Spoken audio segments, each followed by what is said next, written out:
70 milhões de reais por Matias Vinha? No vídeo de hoje do canal do Nicola, falo sobre essa possibilidade de proposta do Porto ao Palmeiras pelo lateral esquerdo. Tem informação entre os clubes. Vou te contar também a respeito do Santos. Presidente Andrés Rueda detonou a antiga administração, revelando uma série de dívidas impressionantes. E Léo Chu, que é atacante do Grêmio, fez sucesso no Ceará no ano passado, tem sondagem de tudo quanto é clube, mas nem é relacionado no Grêmio. O que está acontecendo entre ele e Thiago Nunes? Para completar, falo sobre o Botafogo garfado na Série B e a Porto empatados. Bora começar esse vídeo não sem antes me apresentar. Me chamo Jorge Nicola e tenho a missão aqui no YouTube de deixar você muito bem informado sobre as coisas do futebol. Dá uma olhada nesse vídeo e se curtir, não esqueça de deixar like, é super importante para que o YouTube reconheça esse vídeo e esse canal como um canal legal e possa recomendar para mais pessoas, se você ainda não é informado, beleza? Bora começar esse vídeo falando a respeito da Portuguesa, meu time do coração que empatou na tarde desse sábado em 1 a 1 com a Inter de Limeira, jogo no Limeirão. A Inter saiu na frente, a Portuguesa chegou ao empate, teve chances para vencer, mas não conseguiu sair do 1 a 1. E o empate tem sido absolutamente recorrente nesse grupo 7 da Série D. Quase todas as partidas do grupo terminam em empate. A Portuguesa, por exemplo, tem 4 jogos, 1 vitória e 3 empates. Venceu o Santo André, empatou com a Inter de Limeira e já havia empatado com o Madureira e com o Cianorte. Por exemplo, só uma coisa importante. Portuguesa com 1 vitória e 3 empates é líder do grupo, 6 pontos em 12 possíveis. É bem verdade que ainda existem alguns jogos para serem disputados ao longo do domingo. Vou te contar sobre a situação de outros clubes. O São Bento tem 4 jogos e 4 empates. O Cianorte 3 jogos e 3 empates. A Inter de Limeira 4 partidas e 3 empates. Ela perdeu um jogo e empatou outros 3. O Bangu tem 3 jogos e 2 empates. O Madureira e o Boa Vista, que dividem a vice-liderança, tem 2 jogos, tem 2 empates em 3 jogos. Situação muito esquisita. E aí, a grande consequência dessa história é que o grupo fica extremamente equilibrado. O Bangu, por exemplo, hoje é o lanterna do grupo, tem 2 pontos. Se vencer o Boa Vista nesse domingo, salta para 5 e se igualar ao Madureira e ao próprio Boa Vista na vice-liderança. Então é saltar da última para a segunda colocação com uma única vitória. Coisas da Série D. Bom, bora falar agora a respeito da Série B. O Botafogo jogou hoje contra o Sampaio Corrêa na condição de visitante e perdeu por 2 a 0, mas dá para dizer que o Botafogo foi garfado.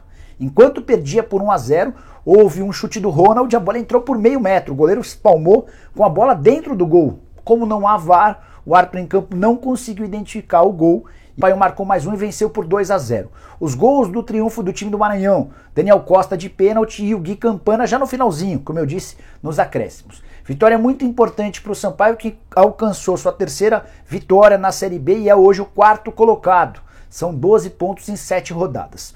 Botafogo caiu para o 10º lugar, tem um jogo a menos do que o Sampaio, são 6 partidas, 10º lugar com 8 pontos conquistados. O VAR, 13ª colocação, ambos com 7 pontos. Diferença pequena entre Botafogo, Vasco e Cruzeiro. Botafogo tem 1 ponto de vantagem em relação aos outros 2. A classificação da Série B no momento tem o Náutico em primeiro com 16, Curitiba em segundo com 13 e o Goiás é o terceiro com 12. Os 4 primeiros sobem para a elite do futebol nacional. Bora falar agora sobre o Santos, mais uma repercussão muito grande da entrevista legal que a gente fez com o presidente do Santos, o Andrés Rueda, no programa do Nicola dessa sexta-feira. Se você não assistiu, vou deixar o link para que você não perca. Queria destacar quando o presidente fala a respeito das contas do clube. Quanto tem custado ao Santos um mês? Eu me assustei quando ele falou que o Santos precisa de pelo menos 15. Só que o detalhe é que esses 15 milhões de reais, que eu já julgo bastante altos, não incluem uma série de outras pendências, de bloqueios, de penhoras, de dívidas antigas. O presidente revelou que o Santos gasta entre 4 e 5 milhões de reais por mês com questões de penhoras. A frase é a seguinte, abre aspas: se eu não pagar, executo e bloqueio a conta corrente. Por isso toda essa engenharia, enquanto não respiramos e tiramos essas coisas da frente. 5 milhões de reais de acordos trabalhistas é muito dinheiro. Tem uma parte que nem é de acordo trabalhista, mas custa bem alto, como por exemplo a questão envolvendo o Sacha, que foi comprado por Ensen ao Atlético Mineiro. O presidente, se referindo a essa situação do Sacha, disse o seguinte: é milhões de reais com acordos trabalhistas. Essa pessoa inclusive mostrou um extrato do Conselho Fiscal, um documento do Conselho Fiscal, afirmando que o custo com acordos trabalhistas é bem inferior a esses 5 milhões de reais. De qualquer maneira, eu estou trazendo os dois lados e você escolhe que lado, que foi muito bem emprestado ao Ceará no ano passado. Ele pertence ao Grêmio, foi formado nas categorias de base do clube, voltou ao tricolor gaúcho depois de receber inclusive uma proposta do Amiens da França, oferta de 30 milhões de reais. Essa oferta foi feita em fevereiro, quando ele ainda estava emprestado ao Ceará. O Grêmio entendeu que o valor era baixo, pelo fato de ser muito jovem, e tinha a expectativa de que o Léo Chu voltasse e fizesse sucesso com a camisa tricolor. Só que o Thiago Nunes não coloca o Léo Chu para jogar.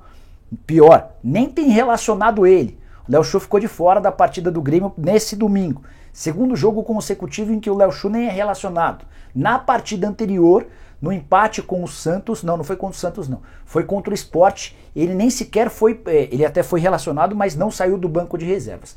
Então já são 3 partidas, a de amanhã, a contra o Santos e a contra o Sport, em que ele não é utilizado. 2 não foi nem relacionado, uma foi para o banco contra o Sport e não saiu. Acho que alguma explicação precisa ser dada. O que está acontecendo? Por que o Thiago Nunes não relaciona o Léo Chu? É problema de relacionamento? Ele entende que o Léo Chu não é útil? O atacante, de 21 anos de idade, já disse essa idade, mas quero reafirmar porque é importante, ele tem 18 partidas e 3 gols na atual temporada. Só que desses 18 jogos, 9 foram no Campeonato Gaúcho, quando o Grêmio usava a base e os titulares eram poupados. Nos 9 jogos do Campeonato Gaúcho, 2 gols marcados. A camisa do Ceará foram 30 participações e 3 gols. E aí a curiosidade é que, se o Thiago Nunes não utiliza, tem vários clubes de olho na contratação do Léo Chu. Acho um jogador extremamente interessante. Grêmio que aproveite melhor sua base, senão vai passar dificuldade. Bom, bora mudar de assunto e falar sobre Shakhtar, Corinthians e Dentinho. Aumentaram nos últimos dias o rumor de que Dentinho pode ser contratado pelo Corinthians. Fui consultar uma fonte no Shakhtar Donetsk. Uma fonte que fala português e não vou dar mais pistas a respeito dessa pessoa. Até porque eu prometi que eu não diria o nome dela. Perguntei se existem negociações entre Corinthians e Shakhtar para que o Dentinho se torne reforço do Corinthians. E a pessoa falou que não é verdade, não existe absolutamente nada nesse momento. O Corinthians, ou melhor, o Dentinho tem contrato com o Shakhtar Donetsk até novembro. Então, para que ele pudesse virar reforço agora, precisaria da autorização do clube ucraniano. Como o Corinthians não o procurou, vou acreditar na minha fonte, dá para imaginar que o Dentinho nesse momento é inviável. Embora, algumas semanas atrás, tenha havido um contato de uma pessoa do Corinthians com o Dentinho. Enquanto ele ainda curtia férias por aqui, ligaram para ele e perguntaram: e aí, Dentinho, como é que tá a situação lá? Você voltaria? Você tem interesse? Quanto é que você está a fim de ganhar? E os números citados pelo Dentinho foram considerados muito altos.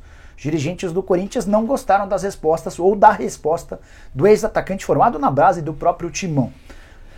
Alguns pontos importantes. Ainda que o Dentinho fique livre em novembro e se acerte com o Corinthians, é bom que o Timão fique esperto em relação ao aproveitamento do atacante. Tem só 32 anos de idade, o problema não é a idade.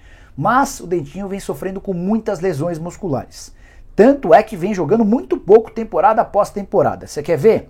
Na última temporada, 21 jogos, só 4 gols marcados. Na temporada anterior, 15 jogos.